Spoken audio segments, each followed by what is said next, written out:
Hi, welcome. I'm Roger Warren, and one of my hobbies, I seem to do a lot of different things, but one of them is collecting old bottles. I think everybody needs a hobby, and anyway, I got into collecting old bottles prior to 1900, probably about 40 odd years ago. So I'm really dating myself a bit too. But here we have a bottle predates 1900. The reason I know it predates 1900 is because the lip was applied. And what I mean by that is that when the craftsman gathered the glass on the blowpipe, he put that glass into a mold and blew on the end, the pipe, to form the shape in the mold of the bottle. And then he would take it out of the mold and he'd put it in what they call a snap case.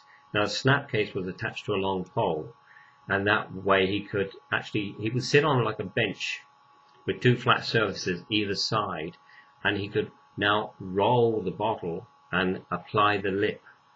If you look very carefully, I'm not sure whether you're going to be able to see this with this particular camera and everything else, but the lip ends just about there where my finger is right now.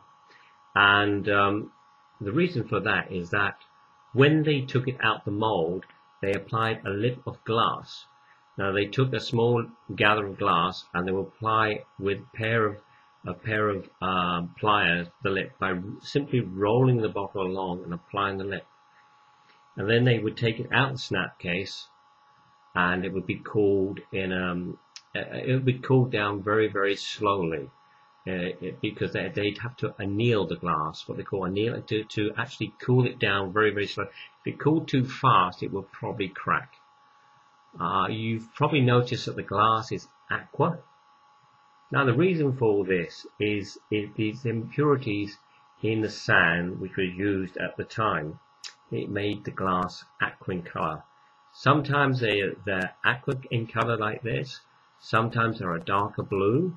Really quite dark blue, more teal, sometimes green, bottle green glass.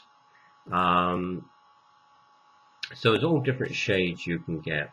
This one is a Dr. Pierce's Golden Medical Discovery. Now, it came out of the ground like this. I dug this a number of years ago, and believe you me, to dig a bottle out the ground like this with no polishing whatsoever is very, very rare. In fact, most bottles will probably come out like this particular bottle here. Now, some people call this sickness. I don't call it sickness. In fact, actually, it's telling me that this bottle has been buried in the ground, and it dates itself because it's very hard to reproduce this sickness. One day they will. But I know in China right now, as we speak, they are making bottles to look old to sell on the market as being antique. And there's people out there who are unscrupulous enough to sell them out there as antiques, but they're not antiques. So beware. Buying a glass which is cloudy like this, it will tell you it's been buried. It's probably been buried in a place where there's a lot of acid in the water, because what's happened is, when the water's washed across the bottle in the ground over many, many years, it's removed minerals out of the glass and it's leached the glass. So that dates the bottle, and it takes a long time to do. We're talking probably, 70, 80 years, 100 years to be buried in the ground like that, even longer sometimes. But that dates the glass. Now, it can be polished, but once it's polished, it takes off the age. And it's like everything in antiques, once you start refinishing something, it becomes harder to date. It's harder to authenticate because you've taken the age away. Unless you're dealing with a really knowledgeable dealer or someone who knows what they're talking about and can explain it better, you have to go very careful what you're buying, I dug this one up probably about 10 or 15 years ago. This one's automatic. It's early Owens automatic. I don't know whether you can see, but there's actually a line there, and the line goes right to the top. It's what they call a crown lip. And anyway, this was blown in an Owens automatic bottle machine. So 1900. This bottle date from about 1900.